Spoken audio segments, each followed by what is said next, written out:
पर तव्हां नंढी रात खे बोर ॾिनो नओं बोर ॾिनो इहा ॻाल्हि हल मास्टर ख़ैर हाणे हीअं नाटक नंढे नाटक जो अबो त असांजो प्रोफेसर एम मलकानी हो जंहिं सचपचो सिंधी नाटक सां वड़ो कयो सिंध में लिखियल नाटक वरी हिते नए सिरे लिखियईं असांखे उस्ताद कयईं पर नंढे नाटक जी लाइ जेका प्रेरणा मूंखे मिली इंडियन पीपल्स थिएटर एसोसिएशन जेके मुसाफ़िरों लाइ जेका उन्हनि जो कयो हो त मुंहिंजा ॿिया नंढा नाटक हिंदी में कया तक़रीबन न हुआ न त उन में ऋतिक घटना सां आर एम सिंह हो ॿिया डायरेक्टर आंगिल हो एके आंगिल हो हुन में त इन्हनि सभिनी जे सोबत विरांदे जॾहिं असीं ऋतिक जे कम ते छॾे आयासीं त उन वक़्तु मां हिते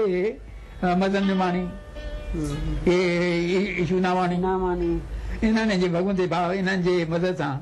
कलाकार मंडल हलायो जेके सिंधी साहित्य मंडल मदद कई शुरूआत वारे दौर में तूं बि नाटक में खबन हो मां पिक्चर कढी सिंध जे किनारे ठीकु आहे मां बि ज़िंदगी में हिकिड़ी ॻाल्हि थी हिकिड़े माण्हू मूंखां पुछो माली एतिरो कुझु कयो अथई आख़िर तूं कीअं सिंध रहणु चाहींदे मां चयो जेके हिकिड़े जुमे चए माली केरु हो मां जेके चवां थो भाउ पावनीर हो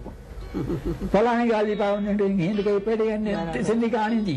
रेगिस्तानी फूल बराबरि सिंध में बराबरि त सिंधी कहाणी जो पावनीर हो सिंधी नावल जो पावनीर हो सिंधी नए नाटक जो हिंदुस्तान में पावनीर हो जेके तव्हां मूंखे ईअं यादि कयो नंढड़ी हिकिड़ी सिट सां तॾहिं मूंखे तफ़सील मिलंदी बाक़ी मुंहिंजो खेत्र त एॾो वॾो रहियो आहे सिंधी राग खे सॼी दुनिया में वञी मशहूरु ऐं राग जी जेका विशालता ॾिनता हुई सुहिणे साल ते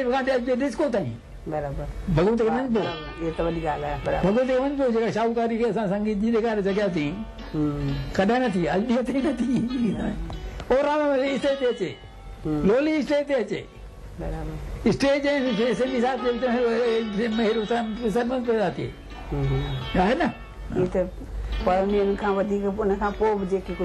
आहे मां पंहिंजी फैसला कया जीअण लाइ मिले साॻी वकर ॿोली ते हाणे त तव्हांखे कीअं हुते पंहिंजो जेको तव्हांजो आदत कीअं लॻो तव्हांखे अरे न ॾिसे इहे त मुंहिंजो वॾो ज़िंदगी में जेके मूंसां वॾा थिया आहिनि कंहिं सोचियो हूंदो त माली सिंध वञी सघंदो कंहिं सोचियो हूंदो पंहिंजी माता जी ऐं जंहिं सिंध मूंखे एॾी पार कयो आहे जंहिं शाह जे भूमि आहे मारवी जे भूमि आहे झूलेलाल जी भूमि आहे जंहिं मूंखे एॾो उन वटि वञणो मौक़ो शेख आया सां गॾिजणु सोबे ज्ञानचंदनी सां गॾिजणु इन्हनि सां गॾिजणु पंहिंजे करतारनि सां गॾिजणु वॾी ॻाल्हि आहे हा उहो गिदू ईंदो गिदू तव्हां चओ था न हा गिदू अड़े अलाए घणा करता गिदू जेके मां अलाए हिकिड़ी कहाणी में आंदो आहे नावल में आंदो आहे बराबरि उहो साईं उते उहो ग़रीब हो ऐं असां हारी वांगुरु हो हाणे वरी उहो गिदू उते चाहे 14 सिंधी घर मुंहिंजे ॻोठ में हिंदुनि जा उन मुकी हुओ भई गिदूमल वरी सोबे ज्ञानचंदनी गॾिजणु जो मुंहिंजो कंहिं ज़माने आदर चयो अॼु बि मां जेकी कंदो आहियां सोचींदो आहियां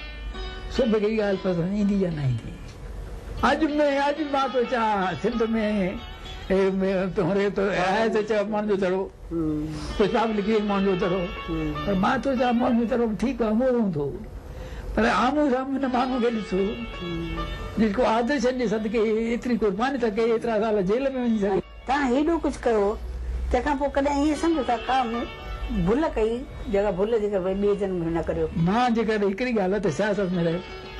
ख़ासि करे कम्यूनिस्ट पार्टी में रहियुसि ऐं कम्यूनिस्ट पार्टी जेकॾहिं चाहे हा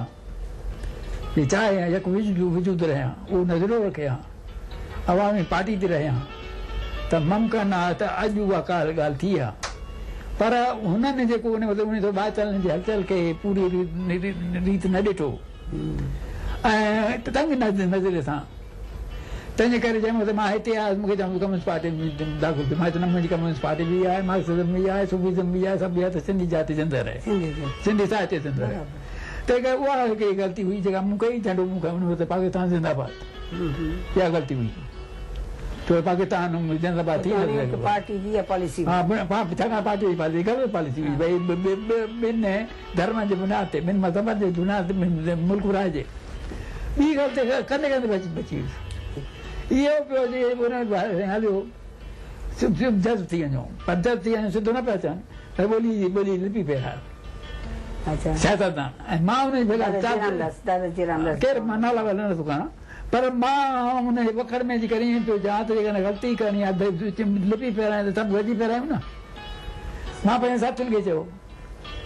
पोइ मां महसूसु कयो त भई जेकॾहिं इहा लिपी फेरायूं त छा केॾां वेंदो हेतिरनि सालनि जो सिंधी लिटरेचर केॾां वेंदो